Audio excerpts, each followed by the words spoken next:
बंधितु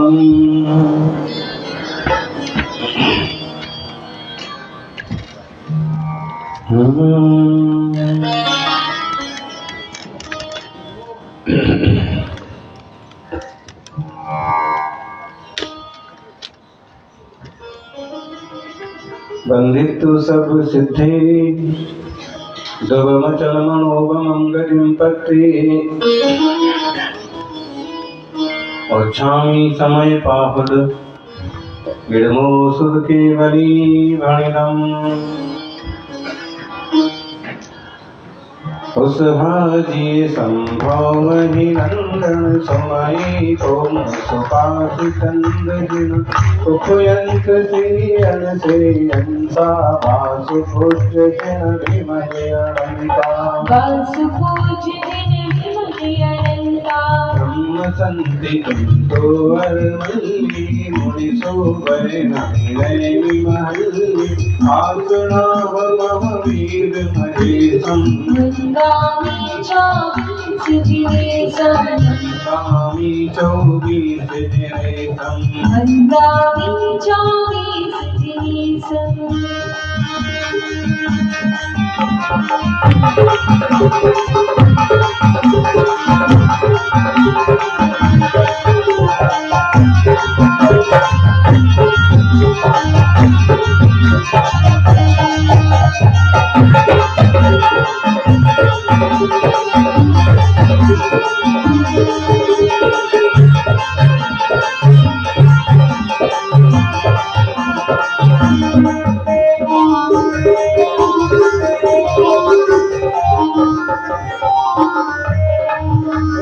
चमत्कारी पार्श्वनाथ भगवान की जयकारा जोर से बोलिए। छोटा सा बच्चा किधर जोर से बोल के गए।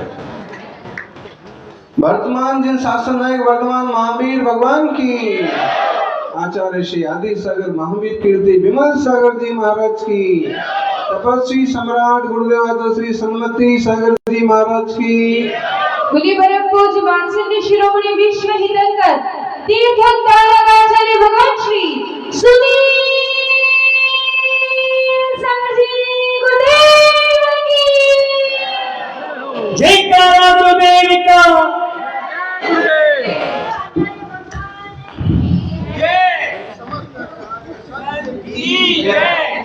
फूली हुई कचौरी जैसे सुंदर सुंदर गाल हैं।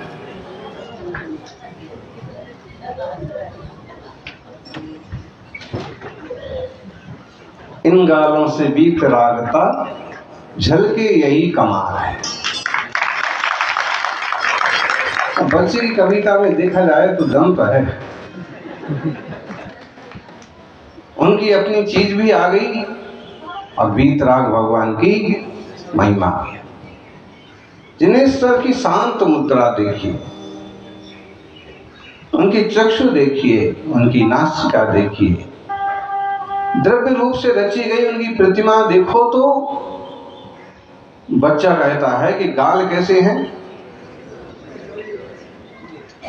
फूली हुई कचौरी जैसे हैं। अब कचौरी को देख करके लोगों को राग आता है, इसे खाओ बहुत अच्छी है, लेकिन भगवान जिनेश्वर के उस मुख को देख करके वीतरागता झलकती है। वीतरागता, यही तो कमाल की बात है कि इतने सुंदर हैं, इतने अद्भुत हैं, फिर भी लोगों को आसक्ति और राग के प्रतीक बनने की बजाय वीतरागता के प्रतीक बनते हैं, वीतरागता के रास्ते लेके जाते हैं। सौभाग्यशालियों, न तौल के देते हैं, न तौल के देता है, न मोल से देता है, जिन धर्म तो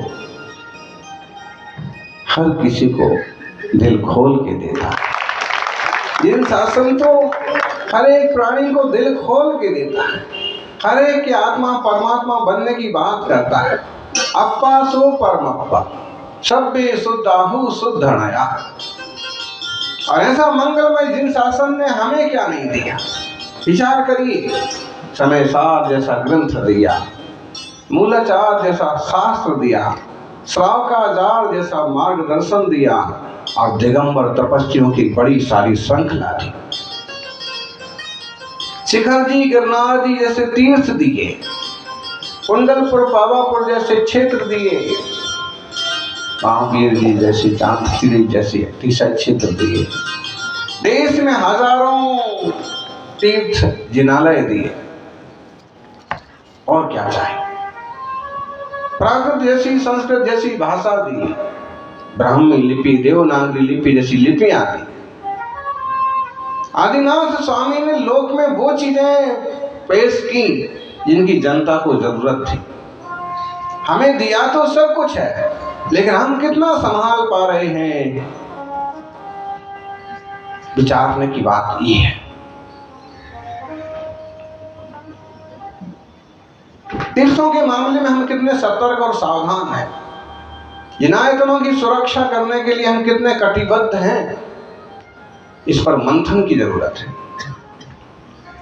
जीवन में अध्यात्म तो बहुत जरूरी है ही, आत्म तत्व का बोध, स्वरूप की रुचि तो जरूरी है ही, लेकिन व्यवहारिक दृष्टि से जो तीर्थ हैं, जो जिनालय हैं, जो तीर्थ क्षेत्र हैं, उनकी सुरक्षा करना भी बहुत बड़ा कर्तव्य है। आश्चर्य होता है कि कोई आदमी मुनियों पर टिप्पणी कर देता है, उनके विरोध में टिप्पणियां लिख करके दीवारों पर लगा देता है, और कोई विरोध नहीं करता है। तो क्या लोग इतने कमजोर हो गए हैं कि वो अपने धर्म, अपने धर्मायतनों की सुरक्षा भी ना कर पाए?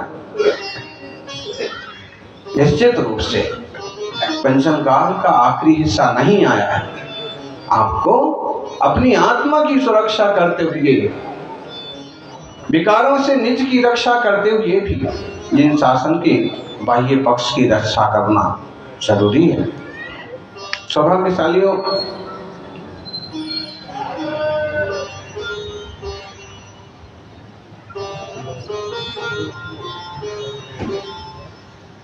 वीतरागता मुनि राजों का मूल गुण है। मुनियों को तो वीतराग भाव में ही जीना चाहिए। गृहस्थ जो हैं वे कदाचित रागी द्वेषी हो सकते हैं, फिर भी चतुर्थ गुणस्थान योग्य उनके परिणाम बने रहना चाहिए। मुनिराजों की शोभा तो यही है कि भगवान की तरह बोलें, भगवान की तरह उनकी वाणी खिले, जीव मात्र के प्रति उनके समता के भाव रहे। लेकिन कभी कभी कुछ व्यवहारिक पक्षों को देख करके उनकी वाणी में भी कुछ आक्रोश आ जाता है, कठोरता आ जाती है। छत्तीसगढ़ के श्रावक अभी कह रहे थे, महाराज जी कभी कभी ऐसा बोलना भी जरूरी है कि जो समाज को झकझोरे, समाज को जगाए। अध्यात्म का सुन सुन के कुछ लोग इतने बट्टर और स्वार्थी हो गए हैं कि वे आत्मा को तो समझ ही नहीं पा रहे हैं, और उल्टे अपने भाई भतीजों और कुटुंब परिवार को तक भूल गए।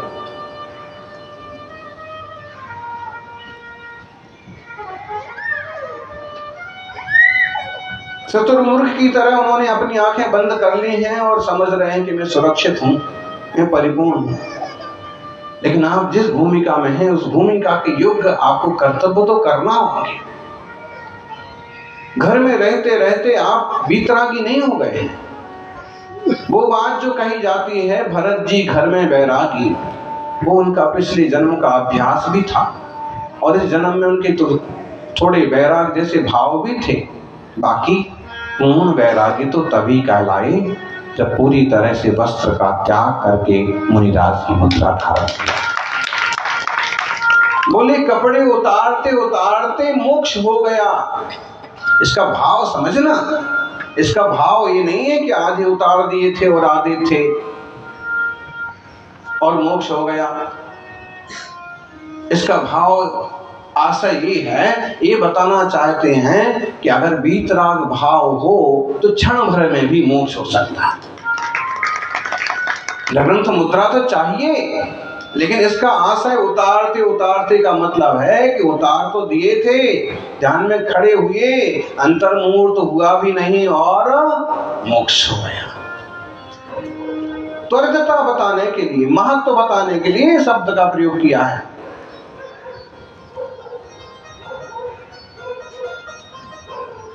तो आप जिस भूमिका में हैं, कभी उसके लायक काम करना ही पड़ता है। आत्ममुक्त होने से भी काम नहीं चलता।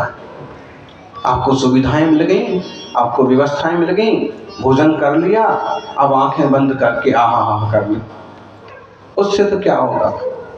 आत्मज्ञान जरूरी है, जितना जरूरी आत्मबोध है उतना ही जरूरी आपका व्यवहारिक कर्तव्य भी है। मुनिराज बैठे आंख बंद करके ध्यान में ही बैठे रहे और सारे कर्मों की निर्जरा करते रहे, बहुत ज्यादा शोभास्पद होता है। श्रावकों को अपने आत्मबोध भेद विज्ञान के साथ साथ व्यवहारिक कार्यों को भी करना होता है, करना ही चाहिए। जिनके जीवन में सट आवश्यक कर्तव्य नहीं है, ये श्रावक कैसे हैं? जिन्हें मोक्ष मार्गी मुनि राजों पर बहुमान नहीं है, वो किस बात के भेद विज्ञानी?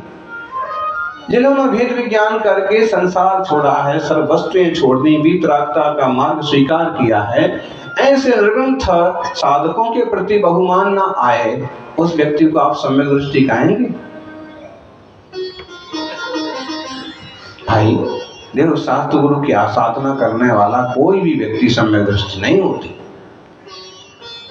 जिन मुद्रा सौभाग्य से मिलती है और सम्यक दर्शन ज्ञान के साथ में चारित्र की पूर्णता होना जीवन का बड़ा सौभाग्य है। आत्मार्थियों,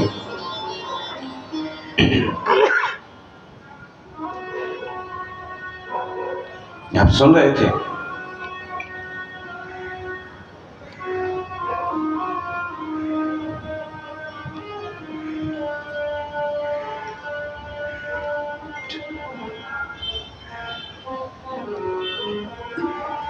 दो चीजों में विराम लगाना चाहिए।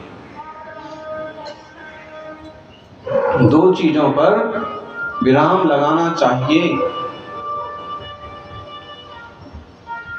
ज्ञान ना हो तो चर्चा पर, और धन ना हो तो खर्चा पर। लेकिन आप देखिए, इसको कितने लोग स्वीकार करते हैं। ज्ञान हो ना हो, प्रवचन बखारने वाले ढेरों हैं। सम्मूर्छन पंडितों की भी कोई कमी नहीं है। एक दो साल कहीं बोलने का, दो चार किताबों का प्रशिक्षण लिया कि बस धंधा चालू। यानी जिन वाणी से जो धंधा करते हैं, जिन वाणी को जो अपने आजीविका का आधार बनाते हैं, उन्हें ज्ञानावर्णी का घोर बंध होता है। विद्वत्ता दूसरों को सिखाने के लिए नहीं होना चाहिए, विद्वत्ता खुद सीख जाने के लिए होना चाहिए।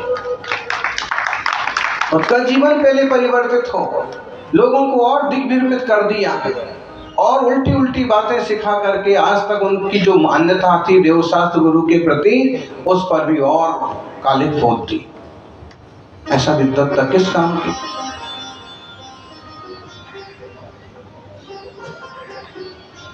समझना। ज्ञान ना हो तो चर्चा पर विराम लगा दो, पहले गंभीरता से ज्ञान प्राप्त करो। जितना वाचन होता है उससे ज्यादा पाचन होना चाहिए। वाचन के साथ साथ पाचन भी जरूरी है।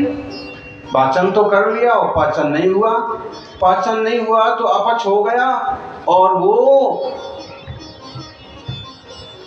ज्ञान को जीने वाले साधकों की निंदा करने में कारण बन गए। बताइए, समय सार जैसे महान ग्रंथ ग्रस्त पढ़े और भेद विज्ञान करें, बड़ी अच्छी बात। और जिन्होंने समय सार जैसे ग्रंथ पढ़ करके जीवन में उतारे हैं, उनसे कोई और अच्छी बात हो सकती? मुनि जीते हैं उसमें।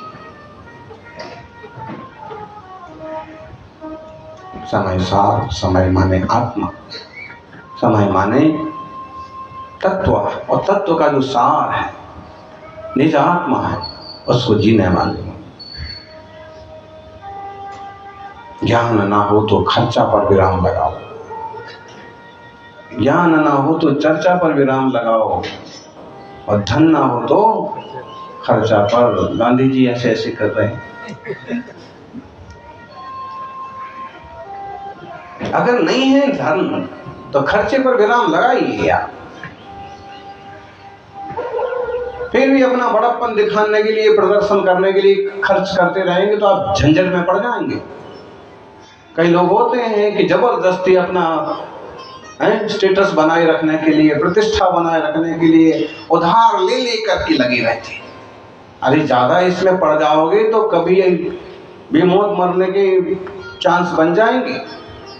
इसलिए स्टेटस की प्रतिष्ठा को थोड़ी देर के लिए एक तरफ रखो। क्षमता है तो ही खर्च करो, क्षमता है तो ही दान बोलो, क्षमता है तो ही बड़ी बोलियां लो। नहीं है, हाथ जोड़ लो भाई, अभी हिम्मत नहीं है, देखते हैं, भगवान करेगा अगले साल कुछ और अच्छा करें। झूठे लोगों की तरह नहीं कि है और छुपा करके रख रहे, अच्छे लोगों की तरह है कि इस बार स्थिति थोड़ी डाउन होता है। जीवन है, उतार चढ़ाव आते हैं, उसमें क्या बात है, लोग भी समझते हैं। नहीं है क्षमता तो जबरदस्ती खर्च मत किए जाओ, दिखावा मत किए जाओ। और नहीं है ज्ञान तो जबरदस्ती चर्चा मत किए जाओ। उसमें दिक्कत ये होती है कि ज्ञान नहीं और चर्चा पर जब आदमी चढ़ जाता है ना, तो अपनी गलत बात पर भी अड़ा रहता है। क्यों? सोच के तो इसलिए बढ़ा था कि मैं ज्ञानी हूं और इससे मैं जीत जाऊंगा, इसको मैं भी सिखा दूंगा, इसको भी पढ़ा दूंगा। अब जब वो सच्ची सच्ची बात कहता है और वो तुम्हें समझ में नहीं आती, पकड़ में नहीं आती, पकड़ में भी आती है तो अपनी पंडिताई को कैसे छोटा साबित होने दें। इसलिए झूठ पर भी अड़े रहना पड़ता है। और जो ज्ञानी होता है, विवेकवान होता है, अनेकांतवादी होता है, वो सही बात आते ही हाथ जोड़ के बोलता है कि वाह यही सही है, जिन बाणी में यही लिखा है। केवल व्यवहार से काम नहीं चलता, केवल निश्चय से काम नहीं चलता है।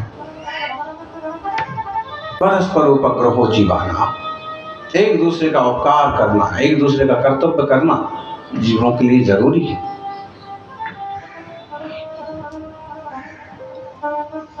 विवेकपूर्ण जीवन जीना बहुत आवश्यक है। इसको लोक भाषा में ऐसे भी कहते हैं कि हिम्मत कम और गुस्सा भारी, जे लक्षण पिट जाने के।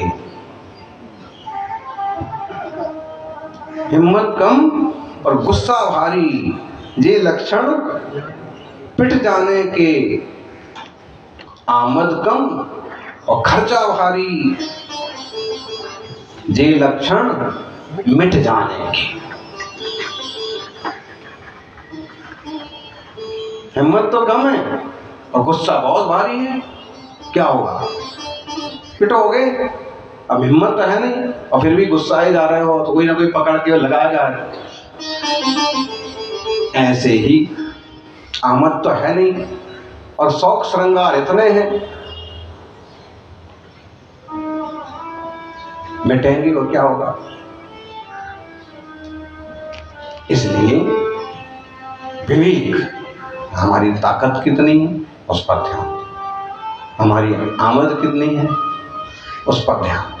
ताकत के हिसाब से ही किसी से बात करो। कहीं बात बिगड़ने लगे तो हाथ जोड़ लो, क्षमा मांग लो, रास्ता बदल लो। पिटने के लिए मत भिड़े रहो।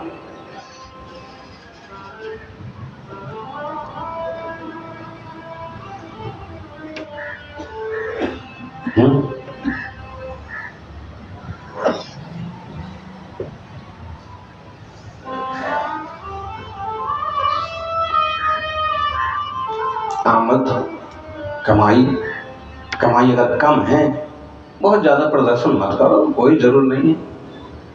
अपनी तासीर किसी जम सकई तम की रहे, जम चढ़ा सकई तम च सद्धर्म। धर्म ध्यान के मामले में भी जितना शक्य है उतना ही करो। हिम्मत तो है नहीं एक एकासन करने की, हम 10 उपवास करेंगे।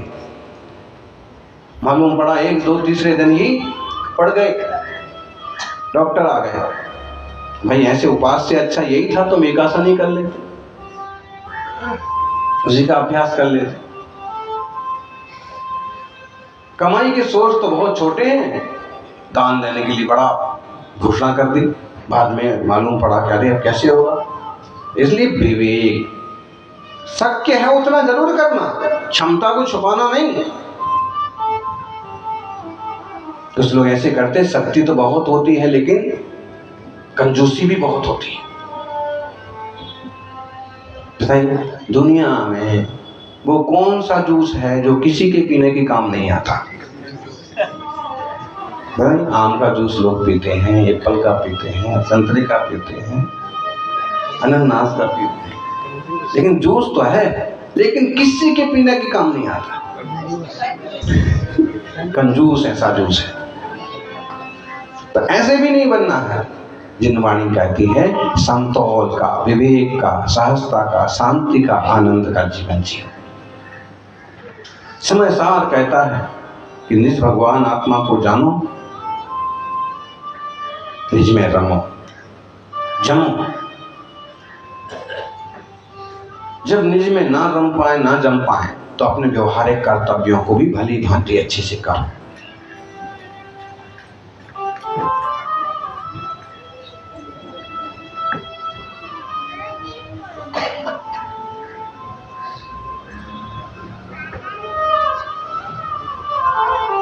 भाग्यशाली हो।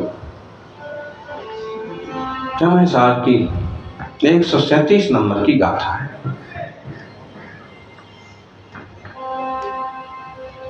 एक 137, 38, 39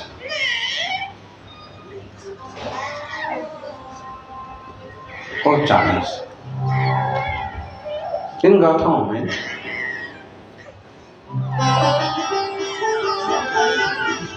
जीव पुद्गल की भिन्नता ही है।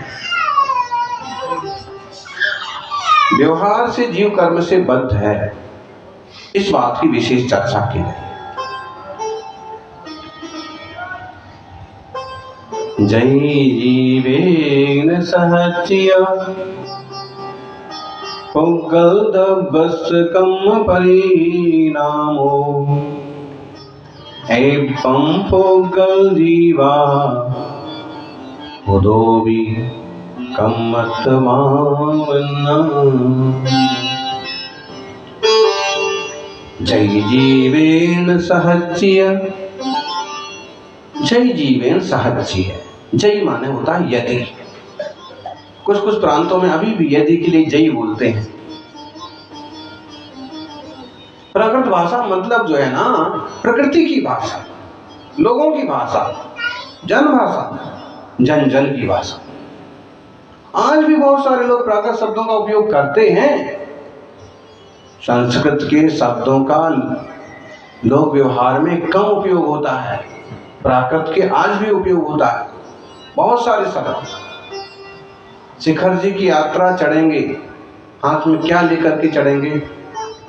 पहाड़ चढ़ना है, लट्ठी लेकर के, लाठी लेकर के।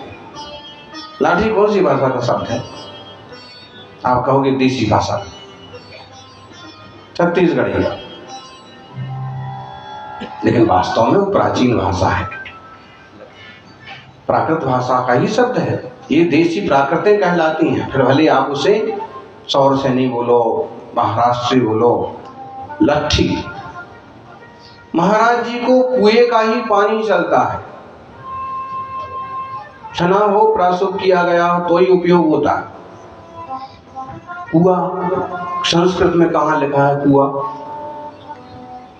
बताइए जी।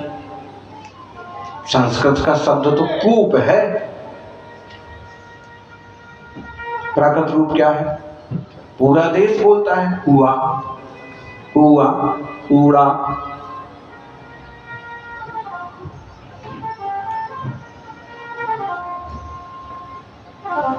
थाली, थाली, थाली में परोसा जाता है। संस्कृत शब्द जो है स्थाली है, प्राकृत शब्द है थाने, थाना। बोले हमारी चैन चोरी चली गई, लोग कहते हैं थाने में जाके रिपोर्ट लिखाओ। थाना मतलब क्या? थाना कौन सी भाषा शब्द है? प्राकृत भाषा का। बस थाना, थाना भी होता है, थाना भी होता है, ठाणे भी होता है। महाराष्ट्र में तो एक बड़े शहर का नाम भी है ठाणे, ठाणा।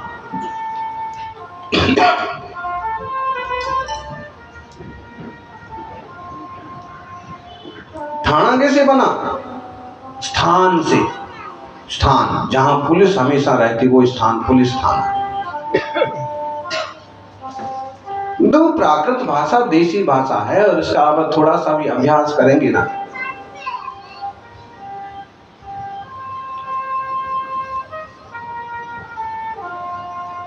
ख्याल में आएगा। बहुत सारी बातें।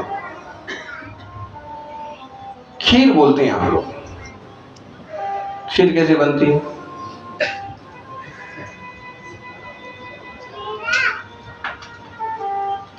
कैसे बनती है खीर?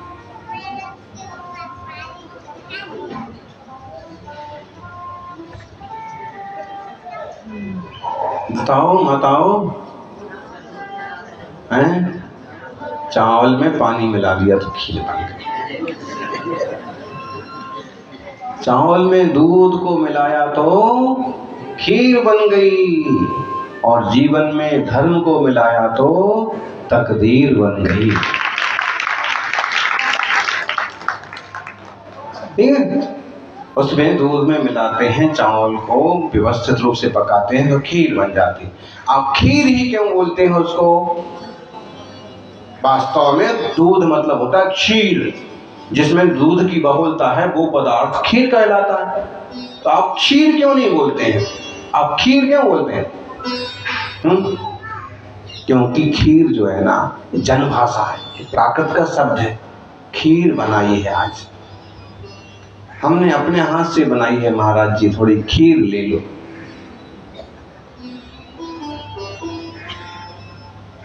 भाषा है।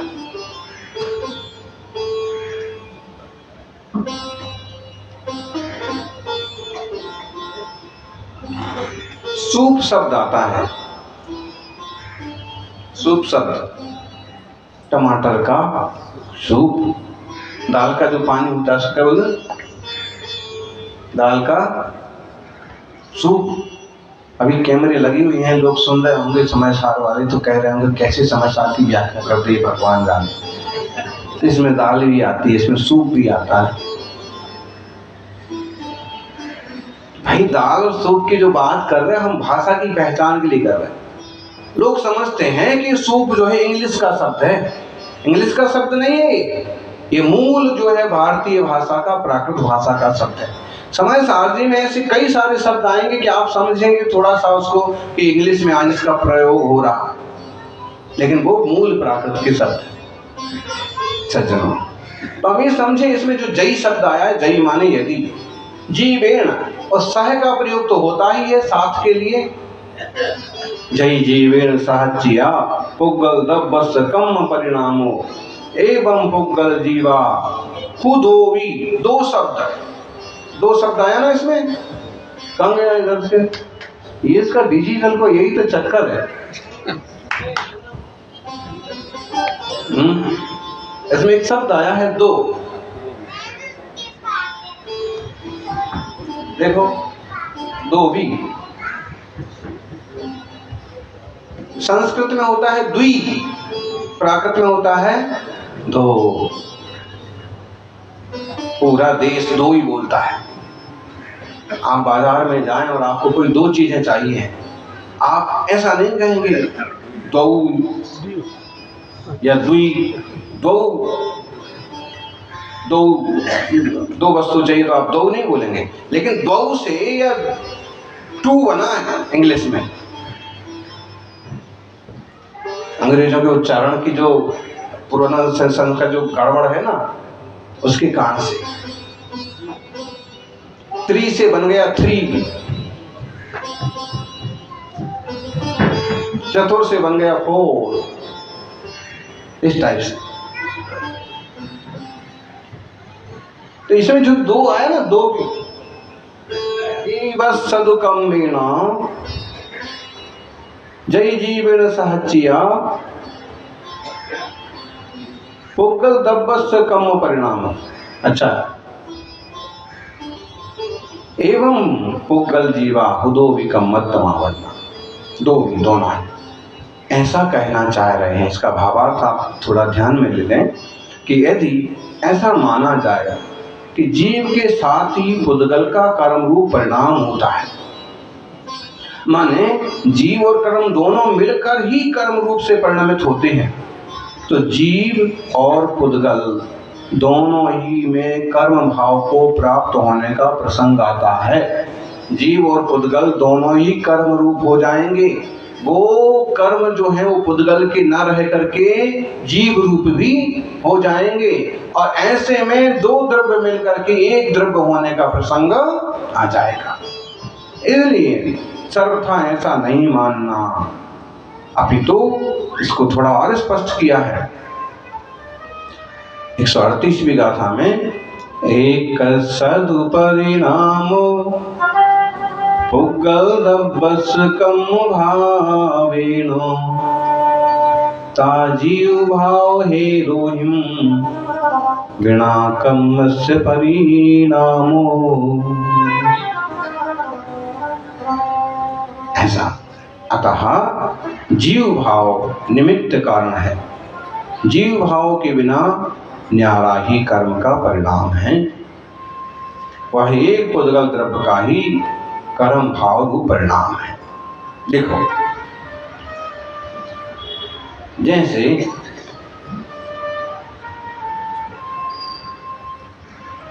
दूध और पानी मिले हैं, दूध और पानी मिल करके एक दिखते हुए भी सर्वथा एक हैं क्या?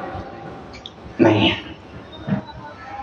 उसको उबाला जाए, उसको गर्म किया जाए, छीर निर्विवेक किया जाए तो दूध अलग हो जाएगा और पानी अलग हो जाएगा। ऐसे कहा जाता है कि हंस एक ऐसा पक्षी होता है कि जो दूध और पानी को अलग अलग कर सकता है। तिरिंज प्राणी है हंस, और दूध और पानी को अलग अलग कर देता है। आप लोग हैं कोई जो दूध और पानी को अलग अलग कर सके? तुम कर सकते हो?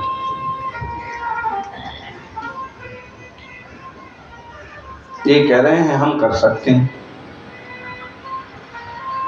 नींबू निचोड़ देंगे बोले। अब बताइए, नींबू निचोड़ने से दूध और पानी अलग तो हो जाएगा, लेकिन फिर दूध नहीं कहलाएगा। क्या कहलाएगा?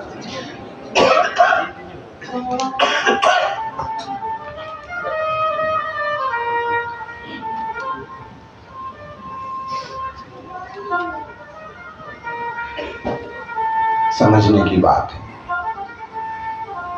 दोनों में भिन्नता तो है ही है ना। वो ही कह रहे हैं कि अगर नो कर्म से हमारा आत्मा मिला है तो भी नो कर्म और आत्मा भिन्न है। और वो हमें तब तो मालूम पड़ ही जाता है जब दादाजी बाबा जी मरण को प्राप्त होते हैं। किसी मुनिराज का समाधि पूर्वक मरण होता है, आंखों से देखते देखते ज्ञान स्वभाव चेतन स्वभाव वाला आत्मा निकल जाता है, जड़ स्वभाव वाला शरीर यहीं रह जाता है। अब नौ कर्म का तो हमें समझ में आ गया। कर्म द्रव्य का कैसे है?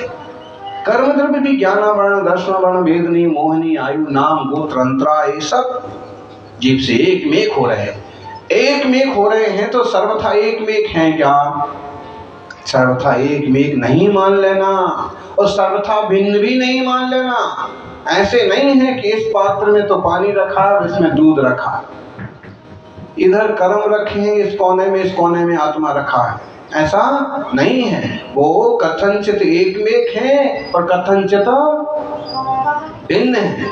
तो विवक्षा समझा रहे हैं कि भाई जो कर्म बन रहे हैं वे जीव से एक मेक हैं, लेकिन सर्वथा एक मेक नहीं है, भिन्न हो सकते हैं।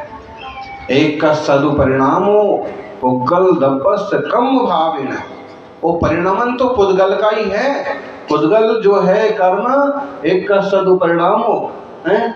ये और अगली गाथा आ गई, ठीक है, यही पढ़ रहे अपन। आप लोग बोलिए, एक सदुपरिणामो जायद जीवस्य कम भावेना ताजीव भाव हेदुहिम बिना कम्मस परिणामो। जीव और कर्म दोनों मिलकर के सर्वथा एक ना मान लिए जाएं, तो इसको ऐसे समझो कि जीव निमित्त कारण है, जीव भाव के बिना न्यारा ही कर्म जो है, पुद्गल जो है, वो कर्म रूप से परिणमित हुआ है।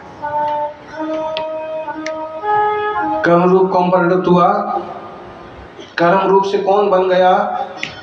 भाई रोटी माँ बनाती है, लेकिन रोटी बनती किससे है? माँ की उंगलियां रोटी बन जाती हैं क्या? हाथ नहीं बन जाता। रोटी कौन बनता है? आटा बनता है। ऐसे ही कर्म रूप बने कौन? पुद्गल द्रव्य, कर्म वर्गणाएं युक्त कर्म जो पुद्गल थे वो कर्म रूप परिणमित हो गए। आत्मार्थियों,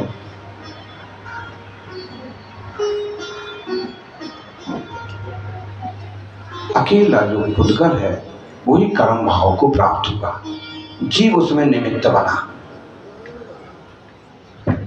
जीव निमित्त बना, वो अपने उपादान रूप से कर्म रूप से परिणमित हुआ है। इससे दो द्रव्यों की भिन्नता तो मालूम पड़ ही रही है। जैसे जीव का परिणाम, जैसे पुद्गल का परिणाम जीव से भिन्न है, पुद्गल कर्म रूप से परिणमित हुआ, ऐसे ही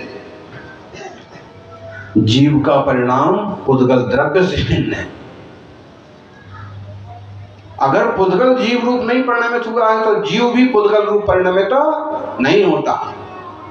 देखिए अगली गाथा है, जीव सदुकम्मेण सह परिणामाहुजहोन्ति रागादि एवं जीवो कम्मं सदो विरागादि मावन्ना। बोलिए 139 नंबर की। इसमें थोड़े आगे पीछे है। कौन सी गाथा आ गई? ये वीण साहजिया। अच्छा, ये आगे पीछे हैं ये गाथाएं। फिर भी अपन ने वो जो पहले पढ़ ली है वो वाली गाथा ही है। और अब जो सामने है वो है कि जीव सदुकम्मेन सह परिणामो हन्ति रागादि एवं जीवो कम्मं सदो विरागादि मावन्ना। यदि ऐसा माना जाए कि जो जीव के रागादि परिणाम होते हैं वे कर्म सहित होते हैं, तो जीव और कर्म दोनों ही को रागादि परिणाम प्राप्त होने का प्रसंग आता है।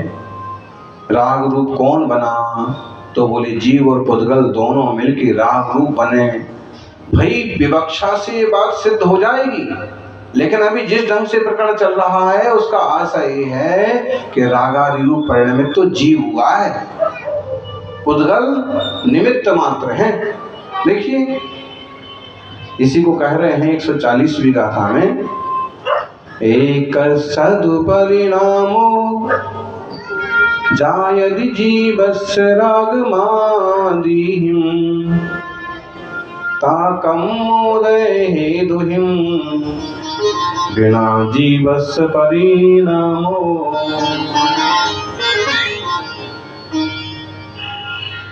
ये दो गाथाएं हैं ना, ये आगे पीछे हैं किसी किसी शास्त्र में। किन्हीं ने वो पहले ले ली और किन्हीं ने ये पहले ले ली, लेकिन भाव में कोई दिक्कत नहीं है। अगर ऐसे कह दिया जाए कि पुद्गल कर्म रूप परिणमित हुआ है जीव के निमित्त से, इसलिए कर्म का कर्ता पुद्गल ही है जीव नहीं है। पहले ये बात कह दी जाए और फिर ऐसे कह दिया जाए कि पुद्गल कर्म के निमित्त से जीवा द्रव्य जो है रागादि रूप परिणमित हुआ है, इसलिए जीव ही रागादि का करता है, पुद्गल नहीं। बाद में ये कह दिया जाए। अब चाहे इसको पहले कह दो, चाहे इसको पहले कह दो, कोई दिक्कत नहीं है। आपको ध्यान में नहीं आ रहा विषय। जीव जो है राग करता है, क्यों कर रहा है? द्वेष कर रहा है, गुस्सा कर रहा है, क्यों कर रहा है? तो आप कहते हो कि मुझे गुस्सा, क्रोध नाम कर्म का उदय आ रहा है। वो क्रोध जो है वो निमित्त बना, परिणमित कौन हुआ? रागादि भाव से, क्रोधादि रूप से। अच्छा, जब आप क्रोधादि रूप परिणमित हुए तो नया जो द्रव्य कर्म आया तो आपका क्रोध आदि भाव उस कर्म के आने में निमित्त बना। लेकिन वो कर्म रूप से जो द्रव्य आया वो द्रव्य कौन सा है? पुद्गल का है। उसका जो कर्म रूप परिणमित हुआ वो कौन से द्रव्य का हुआ? पुद्गल का ही हुआ, जीव का मात्र निमित्त बना है। तो जीव और कर्म के निमित्त नैमित्तिकता बताई है और इस तरह से जीव कर्मों का आश्रवबंध करता है। फिर भी देखा जाए तो वस्तुतः जीव और पुद्गल दोनों भिन्न भिन्न द्रव्य हैं। इस भिन्न निज चैतन्य को पहचाने और अभिन्न स्वभाव को उपलब्ध हो। जय बोलिए अनंत अनंत सिद्ध परमेश्वर भगवान की।